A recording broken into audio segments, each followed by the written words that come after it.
Hello guys, welcome back to Sound of Manchester. This is Prathamesh and I'm delighted to say today joining me is Anurag.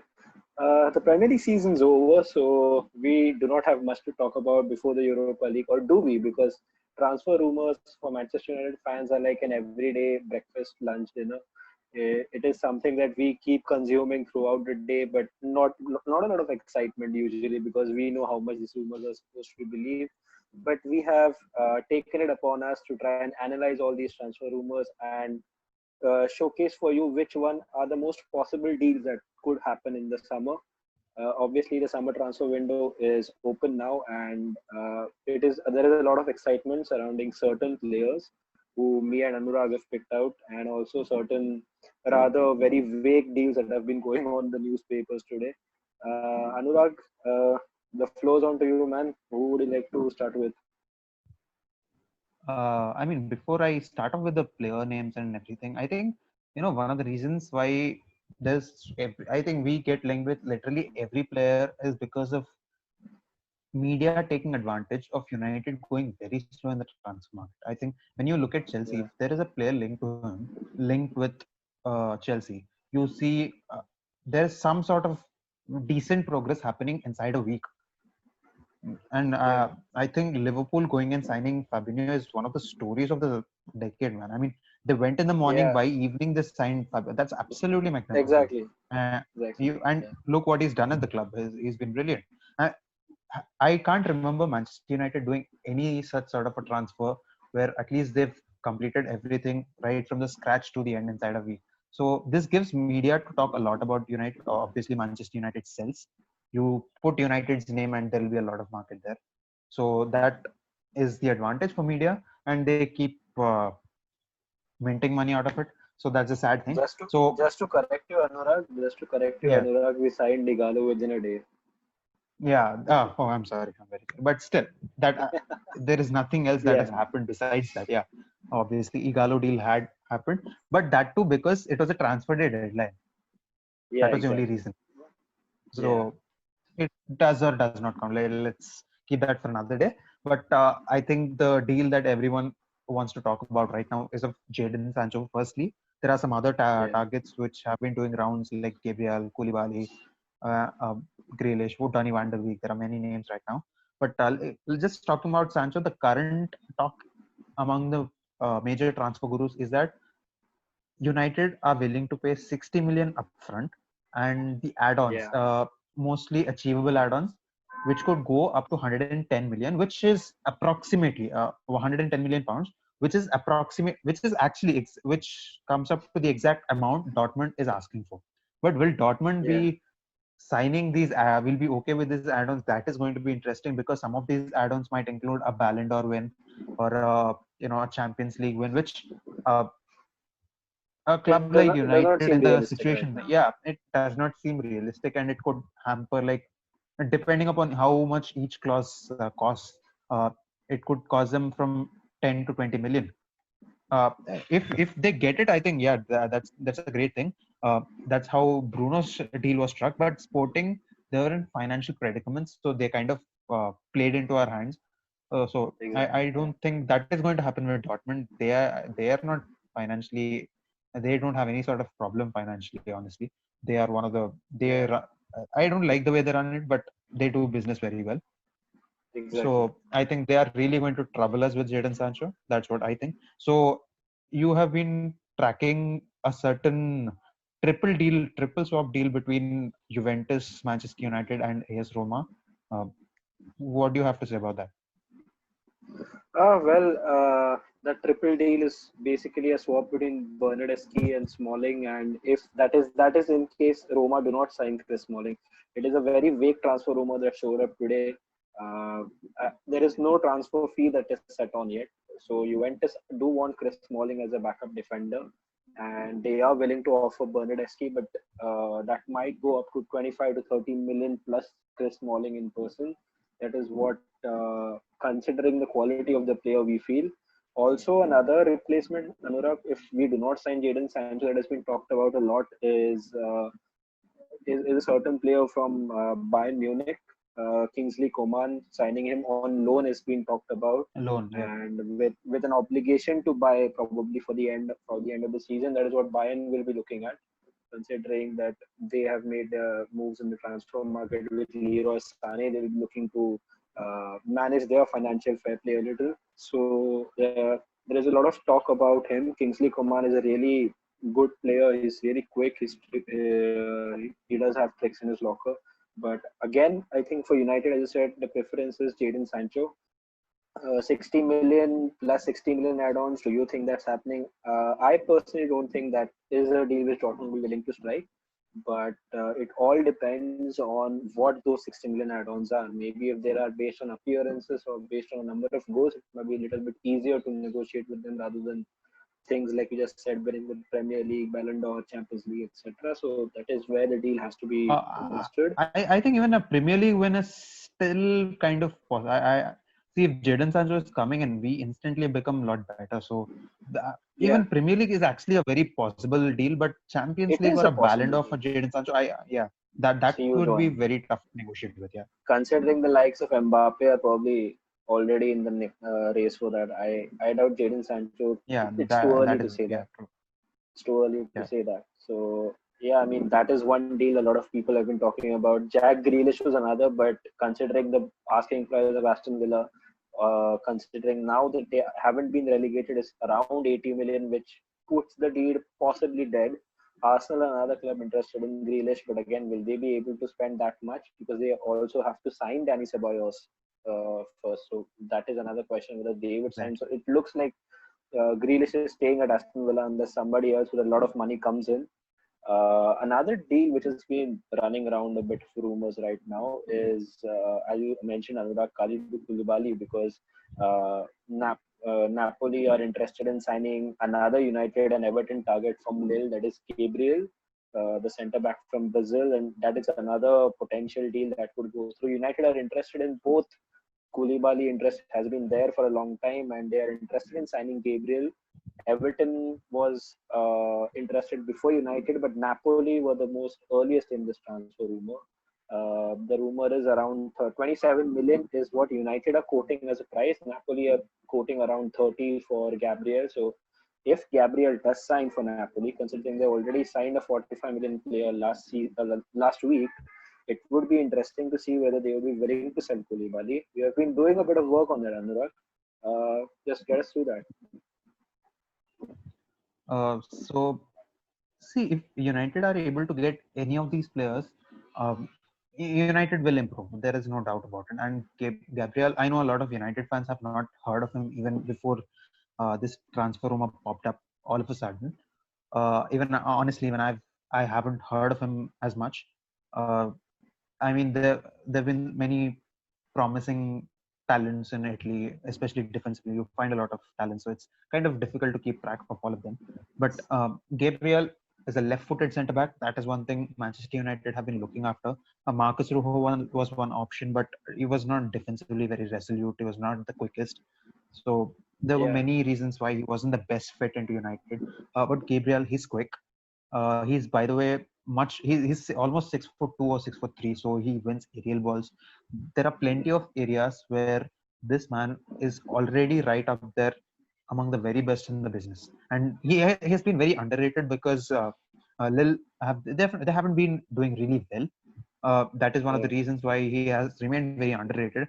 For example, I mean, people outside England, they don't really realize the true potential of Jack Grealish, because Aston Villa, the team that haven't done well. Uh, Yeah, they I've been watching a lot of Twitter banters. Why are people going so mad over Jack Grealish? People who have been seeing him very closely, they understand what he brings to the table. It's a exactly. bit similar with Gabriel as well. He brings a lot to the table, but he doesn't have the potential. I mean, he doesn't have the resources around him at Lille right now. But he is going to have a lot better company if he goes to Napoli, or if he comes to Manchester United, even Everton in that scenario. So that is one thing. And as far as Koulibaly is concerned, a his age is 29, right? Yeah, So if United are willing to spend 60 plus million on a centre back who's on any player who's 29, what we are expecting maximum is 3 best years from him. After 32, you Yeah, cannot really 32 say form. he's Yeah, going to be at his best. So in that scenario, it's going to be like Juventus signing Cristiano Ronaldo. They yeah, signed him to win the Champions League, and if they are not winning the Champions League in this season or next season, that transfer honestly is a failure, right? yeah, They won the same trophies with him and without him. That doesn't make sense. So they have to win the Champions League. Otherwise, that Ronaldo transfer honestly is a failure. So if Koulibaly is coming in, I think anything less than two Premier League trophies in 4 years will be a failure. That is the sort of exactly. pressure that will be on the player, on the manager, on the club. If Koulibaly comes in, he's a magnificent player. I don't think we have to stress enough on it. Uh, People have talked enough about the talent that he is. He's aerially magnificent. His game reading is magnificent. He's quick. He covers up a lot of ground with his feet. He's very intelligent as well. Uh, Perhaps Yeah, one of the very best centre backs in the last 15, 20 years. Uh, he hasn't played at the best of clubs, so maybe he doesn't get the credit like a Paolo Maldini or a Sergio Ramos. But just in terms of skill, he's right up there among the very best. So if he comes to yeah, United, we could be talking about a fabulous centre back pairing with Harry Maguire. But again, as I said, if he comes in, the expectation, when we sign it's too players on huge. FIFA career mode, yeah, FIFA Yeah, career mode, it's like you have the objectives which they put in front of in the manager mode. You have to win the yeah, Champions League, you have to win the Premier League. It's as straightforward as that. When you sign too many players, I think it's going to be similar. It's going to be one if he stays at United for 2 or 3 seasons, and if United are not winning a Premier League, I think that is going to be almost an Alexis Sanchez sort of failure. Because signing. Yeah, yeah, again, there's too much pressure on it. If United can do it, and if Koulibaly is really rising up to the expectation, I think we are talking about one of the deals of the century. But that could go horribly wrong at the other end of the spectrum as well. yeah, definitely. And talking about trying to go for the Premier League title, we do need a little bit more creativity and depth in midfield. There has been a lot of talk about, as you said, Donny van de Beek from Ajax, but the rumors have quietly gone away. There is no credible source reporting it right now. The deal was around 36 million. It would have been a bargain, but there is actually no club right now who looks to be ahead in that race to sign Donny van de Beek. So that transfer rumor is a little is a little cold right now, but we are hoping that it picks up sometime in the future. He's a fantastic player with a very good box to box plays. Finishing is really good for a midfielder. So let's hope that United are in for that. Yeah, But there's and another, not just yeah, that. I think what Donny Van de Beek brings in is one of the things that Ole Gunnar Solskjaer has been looking out in players is every player needs to should be in a position to play in more than one position besides the yeah, defense and the central defensive midfielder. Everyone in the yeah, attack, he needs to be able to play in at least two positions. If it's more than that, it's magnificent. But yeah, Donny Van de Beek can do that. He can play on the wings. He can play. He can take a box to box role. He can take the central attacking midfield role, and he can play. If Bruno kind of drops back a little bit, Donny Van de Beek is playing up front of him on the wing or something. He breaks lines with his running. He's a magnificent runner. I think that's not a lot of people observe it. He's a very yeah. He smart runner. almost plays almost Running like a doesn't mean he's false quick. nine, doesn't he? Yeah. Running doesn't mean he's quick or something. Yeah, he's quick, obviously.